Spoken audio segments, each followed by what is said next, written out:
Okay, well, hello there. I'm David Eagleman. I'm at Stanford, and yeah, what I thought I'd do this morning is tell you about one of the projects that I'm doing, and we'll talk about this. And again, I'd like you to interrupt at any point. So my interest generally has been in how we perceive reality and the fish bowls that we're inside of, and so one of the things I've been interested in is the way that we're built out of very small stuff and we're embedded in a very large cosmos, but we're terrible at understanding those sorts of spatial scales because we've evolved to deal with things that exist at a particular level of space and time.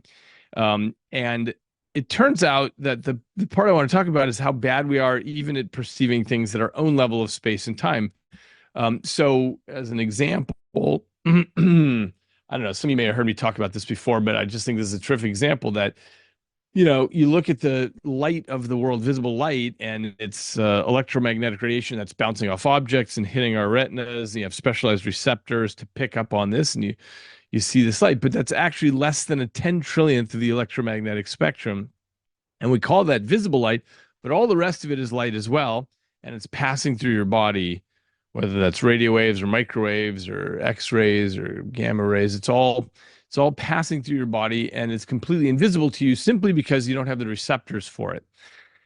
And so, if you look at something like a rattlesnake, they pick up a little bit of information in the infrared range, and honeybees pick up information in the ultraviolet range. So it's not that it's unseeable stuff. It's just that you don't have the proper receptors for it. Okay. And so this leads to this sort of counterintuitive notion that um, your reality is limited by your biology. And um, the common sense notion is that you just open your eyes and your ears and you feel the world and you're picking up everything that's out there. But in fact, we only pick up a little bit of what's going on. And you guys have probably thought about this, that different animals pick up on different senses in the world. So for the blind and deaf tick, it's just picking up on temperature and butyric acid. For the black ghost knifefish, it's just picking up on perturbations in electrical fields. For the echolocating bat, it's just picking up on air compression waves. And these are the signals that these animals use to put together their reality, their world out there. And does anyone know the word for this in science? The little bit of the universe that you can pick up on? This is the Umwelt, right? It's the Umwelt, exactly right, and that's the German word for um, um, Environment. environment, exactly. And it's part. Yeah, is somebody German here? I'm Yeah. German. Okay. Okay, great. And so tell me, Almost German. I've never known how to pronounce it exactly, but the other word is the Umgebung. How do you pronounce that exactly? Oh, Umgebung. Umgebung. Okay, which is I think of it as like, the actual world out there. How would you translate that?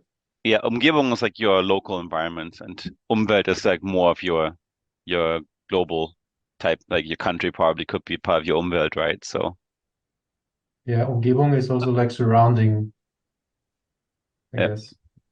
Yeah. Okay. Okay. So correct. So I misunderstood. Okay. So the Umwelt, of course, is what surrounds you, what you pick up on. But I thought there was a word for the larger reality out there, which I thought was Umgebung. But anyway, the point is, we all have this little thing, and we assume that that is reality out there. We assume that that's everything. So, um, the consciousness raiser on this is to think about if you were a bloodhound dog and you had a long snout with 200 million scent receptors in it, and everything for you is about smell. You have wet nostrils to attract and trap scent molecules, and you have slits in your nostrils to take big nosefuls of air, and so on. And the question is, if you were following your human master and one day you stopped in your tracks and you thought, what is it like to have the pitiful little nose of a human? And you might assume that there's like a hole of blackness out there where they're just not smelling anything. But of course, for a human, we just take it for granted. Whatever smell we have, we take. And so this is an example of how different animals can have very different umwelts. And you accept your reality given to you. And so my interest has been whether our technology can expand our Umwelt and take in a wider world. So as everyone here presumably knows, hundreds of thousands of people are walking around with cochlear implants. You take a digital microphone, you slip an electrode strip into the inner ear, and people can come to hear that way. Or with a retinal implant, you have a digital camera, you stick an electrode grid into the back of the eye, and people can come to see this way. And so the interesting part is that, I don't know, maybe 30 years ago, a lot of people thought this would never work. They thought that because these devices spoke the language of Silicon Valley in zeros and ones, and then weren't exactly equivalent to what your cochlea or your retina was doing, that it wouldn't work. But the fact is it works because the brain figures out, okay, what do I do with these strange signals? And it figures out how to hear with them or how to see with them. And so Sorry, could I ask a question? Please.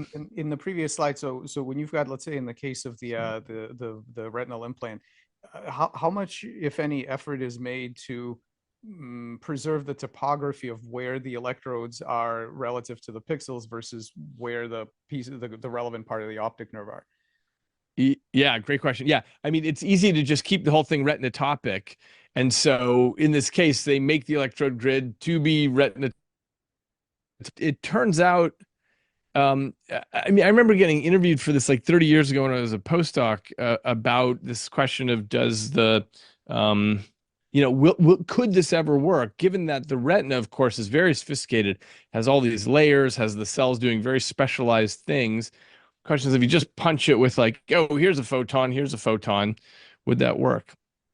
But yes, you could do it. But the interesting question that's launched from your question is, if you wanted to, this wouldn't be an ethical experiment, but how much could you make it different from retinotopy and have someone still figure it out? And presumably they would figure it out. The reason I know this is because I, like maybe some of you here, have done this experiment where I wore prism glasses that flipped the world upside down. And then the whole damn thing is in a different place, and it's totally nauseating for a little while, and then you get used to it. Okay, so the point is, the reminder that everyone here knows is that all that's happening inside the brain is silence and darkness, and you've got these signals running around there, and your brain doesn't know where the signals come from, or that some signals represent photons and others air compression waves and others mixtures of smell molecules and so on, nor does it care. What the brain is extraordinary at doing, of course, is taking all this activity and extracting patterns and eventually assigning meaning to this. And so the point I want to make here is just that the brain doesn't know and it doesn't care where the data come from. As long as data gets in there, it will figure out what to do with it. And so the way to think about this, I think, is as a general purpose compute device. And we can get into this issue about how Cortex is fundamentally a one-trick pony. It's just doing the same thing everywhere. And it's just a matter of what data goes in there is what ends up shaping the cortex. Okay, but for now, what I want to lead to is this thing I proposed some years ago, the pH model of evolution, which is just stands for potato head. And the idea is that the whole system is plug and play. You have these different peripheral sensors picking up on photons or air compression waves or pressure, temperature, whatever. And the system says, okay, cool, I've got this data running around. Here's what I'll do with it. And it doesn't care what the data is. It'll figure it out. And that suggests you can plug in new things. And so when you look across the animal kingdom, my assertion has always been that Mother Nature doesn't have to reinvent the brain every time she's making a new animal. Instead, once the principles of brain operation are established, all she has to do is play around with the genetics to make new peripheral detectors. So in snakes, you have heat pits, and the black ghost knifefish, you've got these electroreceptors up and down the body. This is the star-nosed mole, which has this nose with, essentially 22 fingers on it. Birds, insects, cows have this ability to detect the magnetic orientation of the planet, so they can navigate by that. And so the lesson that surfaces here is there's nothing special or fundamental about these things that we're very used to that we have. They're just our windows on the world. And the proposal is that you could switch these up. You could actually feed in different kinds of data, and our brains would be perfectly capable of understanding that. So, although that might sound speculative, the first paper demonstrating that was in the journal Nature in 1969 on sensory substitution. And some of you may be familiar with this, but Paul Bocchi-Rita was a scientist who took blind people and put them in a modified dental chair with a solenoid grid in the back of it. So these are little solenoids that poke you in the back. And he set up a camera, and he'd put something in front of the camera, and whatever was in front of the camera, you would feel that poked into your back. So, a face, a telephone, or whatever, you'd feel the shape of that. And blind people got really good at being able to determine what was in front of the camera based on what was on their skin. And by the way, this got even better when they could move the camera themselves the way you move your eyes, and they could sort of feel out the scene that way. They got extraordinarily good at being able to do this. So this is called sensory substitution. There have been many examples of this. Again, for blind people, this was an idea where you take the sight, let's say a little camera on glasses, and you turn it into an audio image. And there are very sophisticated examples of this now. One is called The Voice, VOICE, and it's an app that you can just download on your phone. And it's extraordinary. You're just looking around with the camera, and what it's doing is scanning the image and turning the image into, and it turns into sounds as you move it around. And at first it sounds like a cacophony, and people get quite good at being able to determine what's in front of them this way through their ears. There's one group in Japan that did it with an electrotactile grid on the forehead. So whatever the camera is seeing, you're feeling that on your forehead. One very sophisticated example is with an electrotactile grid on the tongue. So again, for blind people, you have a camera, and that gets turned into these little sparks on your tongue. It feels like eating Pop Rocks. And blind people can get so good at this, they can do things like throw a ball into a basket or navigate a complex obstacle course just by feeling the visual world through their tongue. Now, if that sounds crazy, to be able to come to have something like sight through your tongue, just remember that, normally you've just got these spheres embedded in your skull that are passing this information in, and this is just passing it through a different way, and it all becomes spikes in the brain. So quick question, if I may. Yes. All those devices that turn like an image into this tactile shape, are they like one-to-one filtered, but essentially one-to-one representations of what the camera sees, or do they all involve like a classifier that basically tries to classify, oh, there's a teacup, and so now it has a standardized teacup shape that they put onto the tactile interface? Yeah, great question. Nope, this is what the camera sees. It's wow. just taking the typically it's getting rid of color, and it's just doing edges. But yep. Okay. Yeah, so cool. yeah. And again, just remember, this is all your eye is ever doing is, figuring out what this little camera-like thing sees. Yep. Yeah. Also, is the three-dimensional information gotten rid of, or because when you map the images on two-dimensional surfaces? Well, remember, you've got two-dimensional surfaces here, and a lot of people have, they're missing vision in one eye, and you can get by just fine with one eye in the world.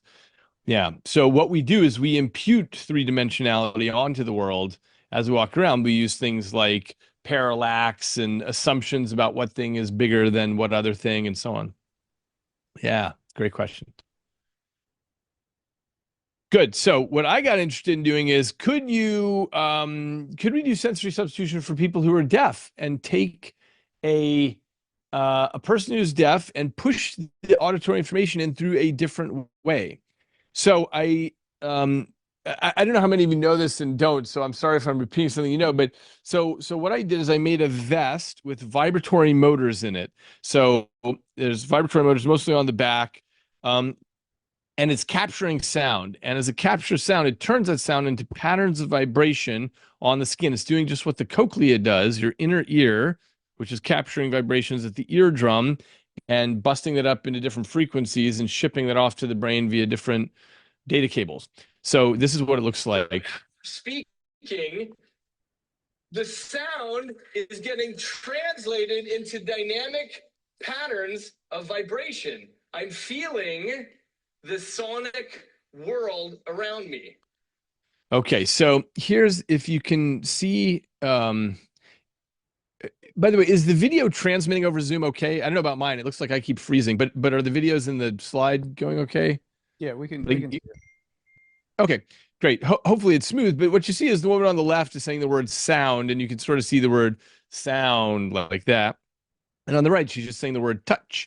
And so you see the vibrations are a different sort of thing. And note also, she's got some motors on her shoulders. So when she goes to the touch, you know, the high pitched part, she's on her shoulders. Anyway, so it's essentially just putting the cochlea on the skin. Okay, so our first participant, this was many years ago now, our first participant was, he was born profoundly deaf. He is 35 years old. And so this is my graduate student on the right, Scott. The gentleman, Jonathan, is on the left, and Scott's going to say a word. So he says the word you, and Jonathan is feeling this pattern of vibrations on the vest, and he writes on the board what he thinks he's heard there. So Scott's covering his mouth so that Jonathan can't see it.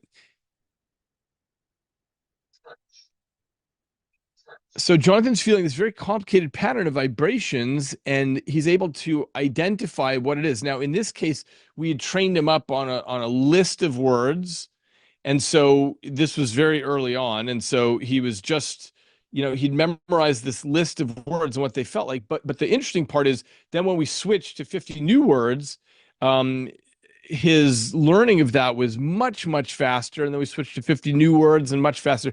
So he's actually learning how to hear with this, how to understand what was going on in the auditory world with this. And we've, you know, so I mean, at this point, we've tested tens of thousands of participants with this. This was the gentleman we had over at the lab, and he's deaf. He was wearing the vest, but the reason he was there is because his daughter, who was born deaf and blind, and so we constructed a little miniature vest for her. And here it is. This is the first time that she's picking up on these signals from the world. And so here her grandmother is taking her around and touching her feet against things and saying, you know, this is soft, this is hard. On the right, there's a bed that's going up and down. And so she's saying, the grandmother's saying up, up, up, down, down, down. And of course, that's how you learn the world, is by making correlations. And so she's making these correlations between senses in this way. So we then shrunk it down to a chest strap for deaf children. And so you've got the motors around the chest strap. What we then did, though, is we ended up shrinking this all the way down to a wristband. And so the wristband has these vibratory motors on it. And so each motor operates independently with 256 levels of amplitude. And so 4 billion possible patterns that we can do with that. So even though it's much smaller, in case you're wondering why we shrunk it down to a wristband, it's just a matter of product market fit, which is to say, I spun this out of my lab as a company called Neosensory. And it turns out nobody wants to wear a vest. So that's just one of our first lessons, is that no one is interested in that. So, but everyone's happy to wear something that's, you know, on their wrist. And so this has fewer motors, but I'll just mention we're using a tactile illusion here, which is if I stimulate 2 of the motors, you will feel a single virtual point in between. And as I change the amplitude of those 2 motors, I can move that virtual point around. So we're actually stimulating, what we actually do is we're stimulating 128 virtual points along the wrist in any 8 millisecond frame. So here's just an example of our first participant. He's wearing an earlier prototype of this. But just to give you a sense of what it's like for somebody who is profoundly deaf. Quick question if I could. Yes. So what have you noticed anything about the ability to get adjusted to different, input, modalities versus age? It's really hard to learn a new language fluently after a certain age. Yeah, the answer is yes. So we have that data. I think we've published that, which is that for deaf participants, their ability to get up to certain levels is the same, but it takes longer. And so you're exactly right in your intuition, but it's not that they're incapable. They can totally do it. It just takes more time and practice. So we've published lots on this. I'll skip over the data except to say that wait, do I have my mouse? Oh, sorry, I can't mouse here, but you can see like dog bark, smoke alarm, whatever. That's just showing through time which motors are activated. And the interesting thing is that on the first day, people are well above chance with a lot of this stuff. They're just it's just not that hard. That's the surprising part. If you guys ever come out here to Stanford, or when I get a chance to visit you all at Tufts, I'll bring this with me because it's quite interesting when you feel a door knock or the ringing of a phone or somebody talking. It's kind of intuitive. So people do well above chance on the first day, and then they just get better and better slowly with time. I'll just note one thing, which is that it's a linear increase in performance. And the reason I mention that is because, as you probably know, that's the signature of unconscious learning. Something that is conscious learning is something that you say, oh, yeah, got it, I figured it out. But nobody figures it out here. It's just, they just get better and better slowly with time. Now, here's the wacky part. After about 6 months, so the gentleman on the previous page that I was just showing, his name is Philip. After 6 months, I interviewed Philip on this issue about what it's like when, for example, he hears a dog bark in the world and feels it on his skin. Does he think, oh, wait, I've just felt something, that must be a dog bark? And he said, no, I just hear the dog out there. So that is quite stunning, except that, recall, that's all that you're doing. I mean, when you hear something, your eardrum is vibrating, that goes to your cochlea, stuff happens, ships off to your brain, but it's all happening in here, and yet you believe you hear the dog out there. And it turns out the same thing happens after about half a year of wearing this. So this is just a word cloud. Oh, sorry. This is just a word cloud we put together of, hold on, why is this not working? This is just people who had reported to us about sounds they were picking up on, the kind of sounds. And many of these sounds are surprising, by the way. If you're deaf, like all deaf people that I've met so far are surprised that microwaves make beeps or that your car blinker makes a clicking sound. Yeah, these are just things they didn't know. And so there's all kinds of stuff they're picking up on. And they're also, people are typically surprised at how loud toilets are when you flush them. But we're so used to it, we don't attend to that. Anyway, okay. Sorry, just a question here. Yes. Maybe you can save this for the end if it's too philosophical. But I wonder what the implications are for the Jackson argument. Mary in the black and white room, and right, she's a neuroscientist. She knows all there is about color vision, but she's never seen color. And then the question is, okay, right? So in this case, I just wonder what that means. Yeah, if you have one of these devices, and how do you plug that into that argument? Yes. Okay. Actually, if you don't mind, Mike, let me come back to that one in the end because it's such a good one. Yep. So good. We'll talk about quality at the end. My favorite. I just want to say, the only other option for somebody who's deaf is a cochlear implant, which is $100,000 and invasive surgery. But ours is 100 times less expensive. And so we're all over the world on wrists, deaf school. So, okay, that was the original thing that we made called the Buzz for deafness.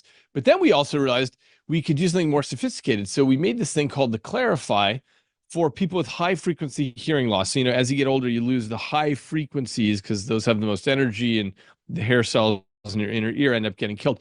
So, so now imagine, this is the simplest version. Imagine each motor represents a different high frequency phoneme. So an S or a D or a TH or an F. We've done other things now with combinations to represent phonemes. So we have several phonemes. But anyway, so what this is doing, this has full computational capacity in it. So it's listening in real time just for those phonemes. And it buzzes in these different ways to tell you, oh, I just heard an S, I just heard a D, and so on. And it turns out this is so useful that the AFAB score, which is just a way of measuring how much usefulness someone's getting out of a hearing product, it's better than hearing aids. And I think this is for a couple of reasons. First of all, so remember, when you have high frequency hearing loss, also known as age-related hearing loss, you can hear the medium and low frequencies fine. You're just missing what's happening at the high frequencies, which is why people have a hard time understanding women and children, because they have a higher pitched voice. And so they have a harder time understanding that. So this is just listening for the pieces that you can't hear and just telling you, but through the skin on your wrist.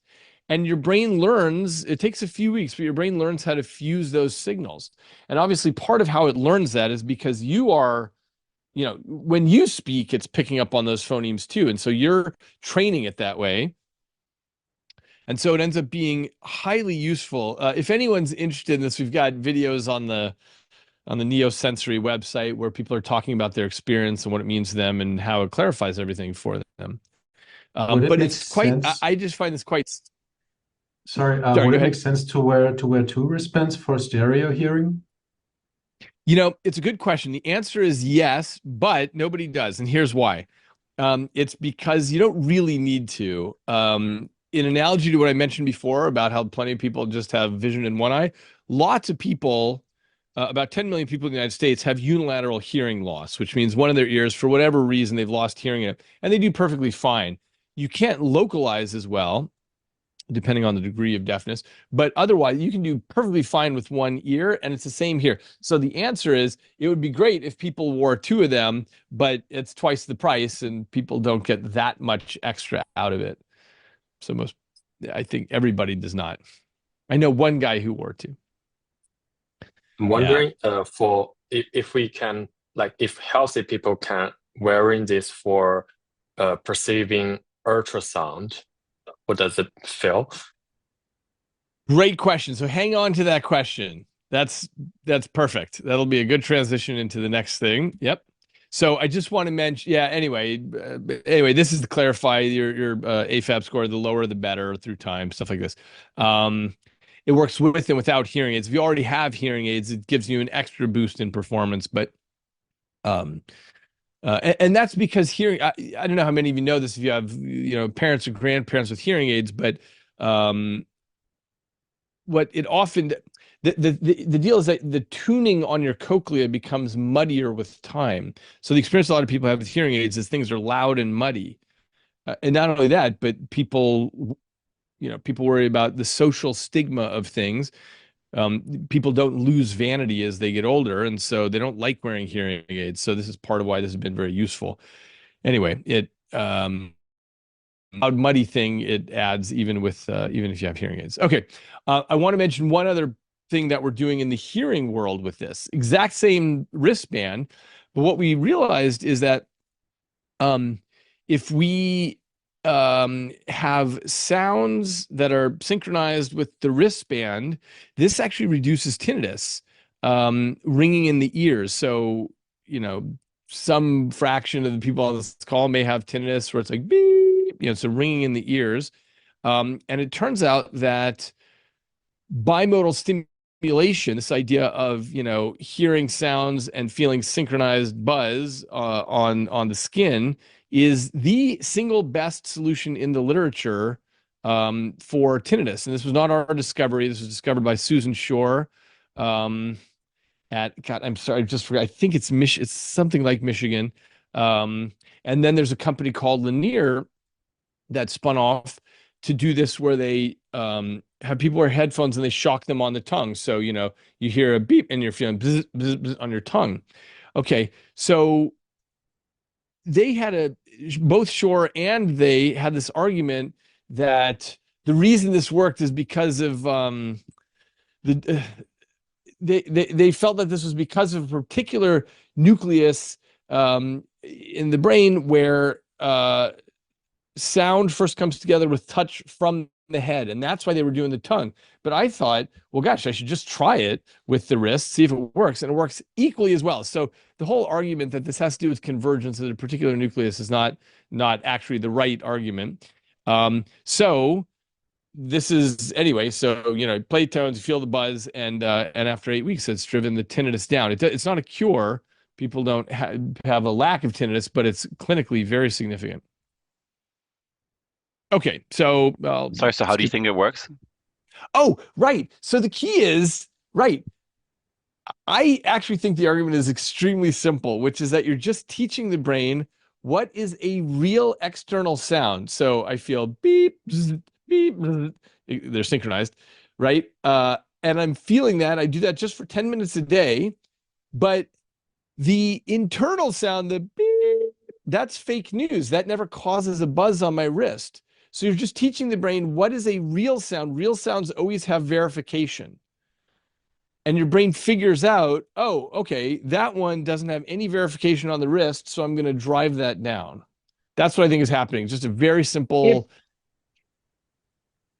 That's a great explanation. Sorry, just a quick question. If that's the case, could you use it for people with like extreme schizophrenia who believe there are people out there looking at them and talking to them if they have no external verification? Could you do that in a patient that had extreme schizophrenia?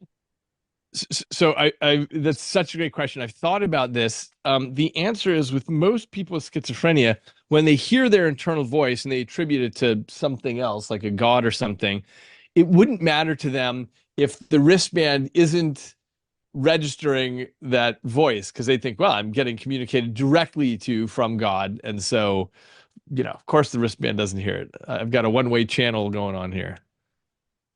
So is it possible? Go ahead. Oh, is it possible to treat tinnitus without the wrist, just using some visual pattern with the sound?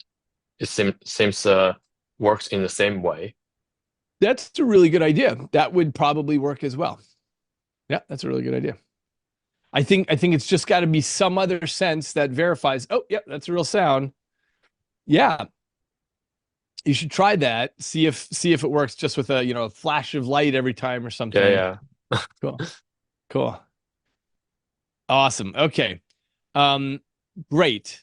Oh, okay, great. So those are 3 things we're doing with hearing with sensory substitution. But I want to tell you quickly about a couple more and then get into something really cool, which is, a lot of people as they get older, their vestibular function diminishes and they can't tell when they're tilting. They can't tell when they're off axis. And the problem is then they end up falling and they break a hip and they end up in the hospital and then things go downhill. So we built a little, a 9-axis motion detector, an IMU, and we can tell where they are axis-wise, and when they're tilting, we just tell them, and they feel it on the wrist. They can tell the amplitude and the direction of their tilt, and so we are testing this at Stanford, and we've got really good results so far on this. It's super simple, but it's just we're just giving somebody a perfect young new vestibular system. Okay. And then we've done things. It turns out when you get a prosthetic leg, you have a very difficult time walking because obviously you're not getting any somatic sensation from the leg. So we just put in pressure and angle sensors. We put in pressure and angle sensors, and then the person can feel what the leg is doing, and then is able to learn how to walk with it that way, because you're just getting like, oh, that's the feedback from my leg. It's coming in a different place, but it doesn't matter. It's the same feedback that I would have gotten. And so they're able to learn how to walk without staring at their leg. Okay, now, the interesting part is, so I was asked earlier, for example, about, what about feeding in ultrasonic or something like that? Well, my interest has been what other kind of things can we do rather than just replace a sense that's damaged in some way? Can we feed in entirely new senses?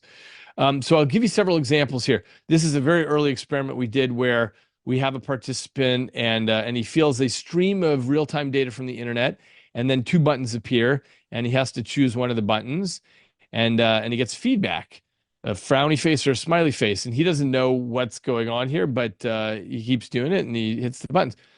What we're doing is feeding in real-time data from the stock market, and he's making buy and sell decisions, and we're seeing if he can come to have a better sense of the economic movements of the planet this way. We've done things with social media where we can scrape for any hashtag and do an automated sentiment analysis, meaning we can, compress thousands or millions of tweets in a moment, and tell you, are people saying positive or negative or neutral things about it? And you can feel that as you're walking around. You can feel that data on your wrist. Of course, you can do this with any hashtag that you want. We've done this with, we're starting to do this with artificial molecular detectors, where instead of needing a drug dog, you have a machine that's just picking up on these scents that are there, and then just turning that into vibration on the skin, on the back or on the wrist, anything like that. My next thing is do this in robotic surgery. The surgeon typically has to keep looking up to look at the patient data, how's the patient doing? But you can just feel that. You can just feel how the patient is doing directly on your skin. That data can be fed in.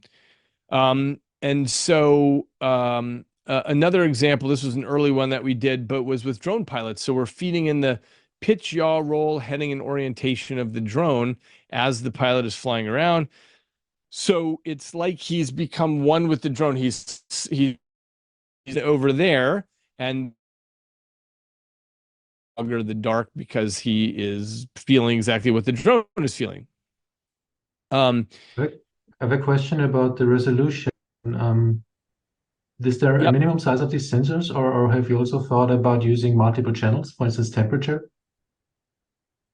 Great question. So it turns out that you've got a whole zoo of receptors in the skin, but really vibration is the best thing to use here. And here's why. So we published a paper back in 2015 about the bandwidth of how much you can push through in these different ways, but temperature is extraordinarily slow. So you can use temperature and heat the skin, is slow skin, but it's unbelievably slow. You get like, 0.2 of a bit per second in that way. So, yeah, but vibration, you can actually push a lot in, and there's all kinds of sophisticated tricks that we can do. Like I mentioned, this tactile illusion, but we also have done this thing separately where we had each spot is actually a grid of 9 linear resonant actuators, and we can have little patterns on that. So depending on the direction or the pattern on that tells you different information. So cool. Yeah, and you can also use stretch, but that is also slow and painful. And of course, you can use pain in various ways, like electric shock, but nobody wants to do that. This seems to be a tool for easily testing integrated information theory, like consciousness theory. Like I'm wondering if users do feel their body or their boundary extend.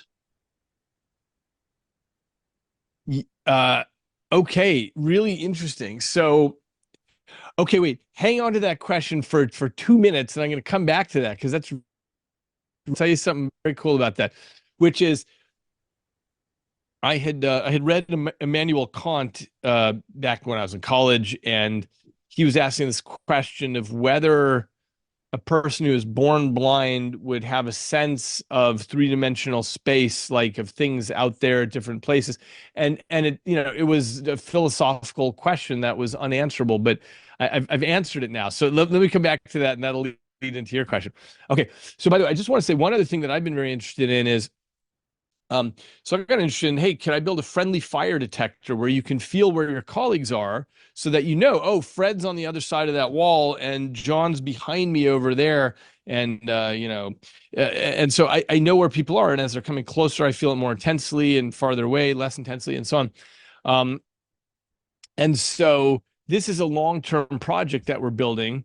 But I was a scientist for the show Westworld, and so I put this in there. So I put the vest in there, and so now I call it Vest World, which sounds Yiddish. But anyway, here's the thing. Okay, I don't know if anyone saw season 2. Anyone saw this? But anyway, if you look at the guy in the middle here, for example, look at the lights on the vest. That's the vest. The key is that he's feeling the location of, in this case, the bad robots, the hosts. And so even though it's dark, he doesn't know where they are, he's feeling their location because their GPS location is known. And so this is the tool that the military contractors use, in 30 years when they drop into Westworld. Now, they just got stabbed by a robot there, which goes to show that if AI goes bad, this vest isn't going to help you. But anyway, so the key is we've done exactly this with blind people.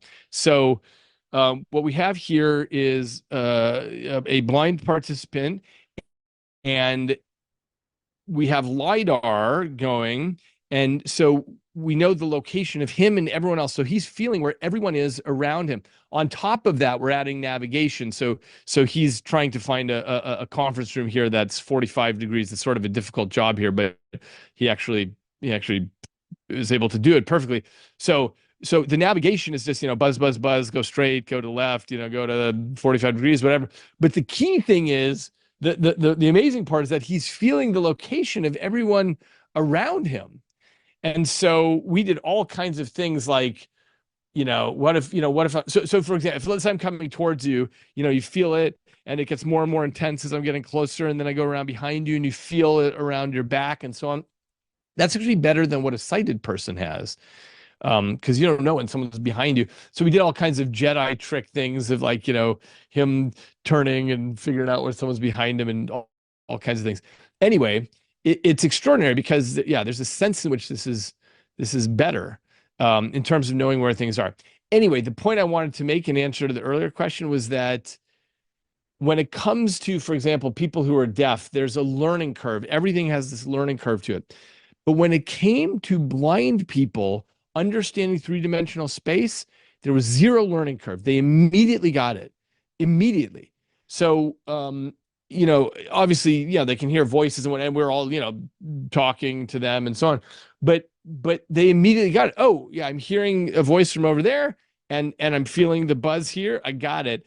There was nothing about three-dimensional space that needed any kind of teaching. So anyway, that was a weird and wacky thing that we found there.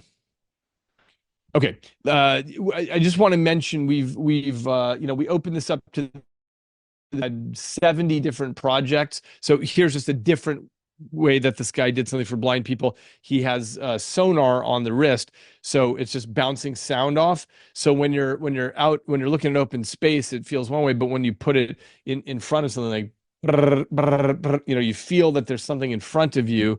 So it's just you just feel the world that way, and when things are getting close to you that way. We've done lots of stuff in VR AR where just as an example, you feel you're looking for particular objects and you feel them on your wrist. So I don't know if you guys can see the coffee cup, but let's say I'm trying to find the coffee cup in virtual space. I'm feeling that it's there from this part of my wrist, and now I'd feel it on this part of my wrist and this part of my wrist, but I immediately know where to go to get it because I'm feeling the location of it even before I hit it, and then you can pinch and zoom and do other things, and it feels a very particular way. So we've been experimenting with all kinds of things that we also did this thing where you can feel somebody else. So two people in the same VR world, and they can feel each other. So when one person touches the other one, they feel it. So it's a way of really this is something we did some years ago, but this is a way of expanding the VR so that it's a different level of experience. You clap someone on the shoulder and they're feeling that in VR. Okay, so the thing that is so intriguing to me about this is there's no limit on the horizon, I think, to the kind of things we can plug in. And, we might be able to plug in, an extra sense or two extra senses or three or four or five. We don't have any idea what the limits are. The cortex is extremely good at sharing territory. And so my suspicion is that if we added like 5 or 6 new senses, eventually your vision would get a little bit blurrier or whatever, because you're encroaching on the territory, having to make this up. But the brain is excellent at figuring out ways of saving space and time. So things, if anyone's interested in the kind of projects we're doing, go to neosensory.com/developers. We've got, as I mentioned, these 70 different projects going on there, including things like ultrasound. I'll give you just one example. There's an entomologist in Africa who called me and said, look, I work with these bugs that chirp at 35,000 hertz, which is way above human hearing. And so we just set it so that it picks up at 35,000 hertz. So he walks through the jungle and he feels, oh, there's some of those bugs. I'm feeling them, and I can tell that they are there, even though he can't hear them with his ears. It's just a way of extending his ears. We've done lots of experiments with infrared and ultraviolet. I'll just give you one very quick example. So we hooked up what are called infrared bolometers on the wristband. And so, I was walking to the library, and as I was walking through the parking lot, I could feel which cars, as I passed them, which cars had been parked for a while, and which ones had parked in the last half hour or so because of the heat coming off the engine block. So that's something that, you can't normally see, but it was just super obvious to me. And then I get to the library, and there are 2 empty chairs, and I could tell that one had been sat in sometime in the last 20 minutes, presumably, and the other had not been for a while. And even on the display shelves, you could tell which books had been picked up recently because there's a heat signature that remains after a book's been handled. And so it's this way of slicing time in a totally different manner. That's quite extraordinary. So just to wrap this up, and then I wanted to take any questions. The key is, I think we can expand our Umwelt, and the question is, what, now that we know this is possible, what are the ways that you would think about doing this? So let me stop talking so you guys can ask questions.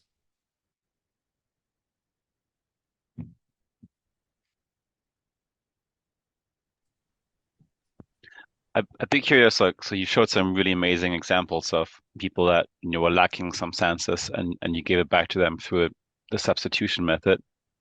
I'm wondering for everyone else, and not that this is necessary at all, but I'm just curious, what do you think is the benefit for people that are not lacking any of the traditional senses? Yeah, that's the thing about feeding in new kinds of sensory information. So the way I started was talking about how limited we are. We're so used to, oh, I've got these eyes and these ears, I'm seeing the whole world, but in fact, you're only seeing a tiny fraction of what's going on out there. So the question is, your brain is totally flexible. It's a general purpose compute device. How can you add new senses to make it? And sorry, was your question like, what is a specific example of No, I guess what I was, and I think you kind of hinted at that a little bit, right? That eventually you reach kind of like a threshold of what the maximum amount of input you can make out. And usually, at least we think during evolution, right, when you see species that have other senses we don't, there's a particular need for that in the environment, right? So I'm curious, like what would you give me an example of like a cool sense you give someone, and can you think of any potential negative side effects of like what would happen if you suddenly started seeing UV light? Can you imagine anything that could go wrong with that, or on the other hand, something completely unpredictable? Would we start to avoid areas or really behave completely different because we had a particular sense that we didn't have before? Yeah. So far, I haven't seen any downside with anything, and I think it would be equivalent to a blind person asking you, hey, is there any downside to like seeing all these photons and capturing things from a distance? You'd say, I don't think so. I don't know. I just open my eyes and it's boring, and there it is. But it's just picking up more data out there. Here's what I think. I think there are a dozen Nobel Prizes hidden out there in other parts of the spectrum, and we don't know the answer to what would be useful if you could see an infrared or ultraviolet or whatever. But this is the whole history of scientific discovery, is picking up on new territories that we never saw before and then discovering stuff going on out there. I'll just give you one example. Some colleagues of mine have a satellite company, and they look at water to look at where ships are going and so on. But what they discovered quite accidentally is that if you look at water in a particular range, I think it was somewhere in the microwave range of radiation, you can tell if it's drinkable or not just by looking at it. But nobody knew that, but then they just sort of accidentally stumbled on that. Anyway, I think there are, you know, literally hundreds or thousands of discoveries to be made quite accidentally like that, just from walking around with an infrared detector, ultraviolet. And it's not that people don't have cool stuff set up in labs. I mean, it's not like we've never seen an ultraviolet or infrared, but doing it as a citizen scientist and just walking around in the world, I think we'll pick up on lots of stuff. Cool, thanks. Could I ask what do you think the limits are in this? Like, I think Eric Hole recently argued that brain-computer interfaces are probably at their limit, because the claim would be that the brain simply can't go any faster. So I guess my question is, both with respect to speed and with respect to the number of channels, like, do you think there are limits that we can, you know, are we anywhere close to the limit of what can actually be plugged into a standard human brain? I think so. I don't know what Eric's argument is on this, but I think it would be impossible to know if we're anywhere near the limit. I mean, again, let's go back to this issue of if we were all blind, we might reasonably say, whoa, you're talking about plugging in photon detectors and devoting a third of this to picking up on photons. That's impossible. We're already at our limit, but it's trivial to do. So my skepticism is that we would know we are anywhere near our limit. And I don't even think I mentioned this a moment ago, but I don't think there's even a notion of a limit, because the brain is so good at sharing territory. It's just that, you know, eventually things maybe get slightly lower resolution, but it's not like a hard limit. Yeah. So, okay. So from your work so far, you've not seen anything that's like, okay, I put on this vest, but now I'm not as good at doing other things. At this point, it's purely additive, right? Exactly right. Exactly Okay. right. All right. Great. I mean, I kind of think of it like, look, you know, I teach medical students and they all say, oh my God, if I learn one more thing, something's going to drop out. But of course, that's not the way knowledge gets stored in the brain. It's not like files where you have a limited size. Instead, med students just get smarter and smarter and know more stuff, because they're tying stuff into a scaffolding and come to understand things in a deeper way. And I think it's exactly analogous to what happens with our senses. We say, oh yeah, these things are all together.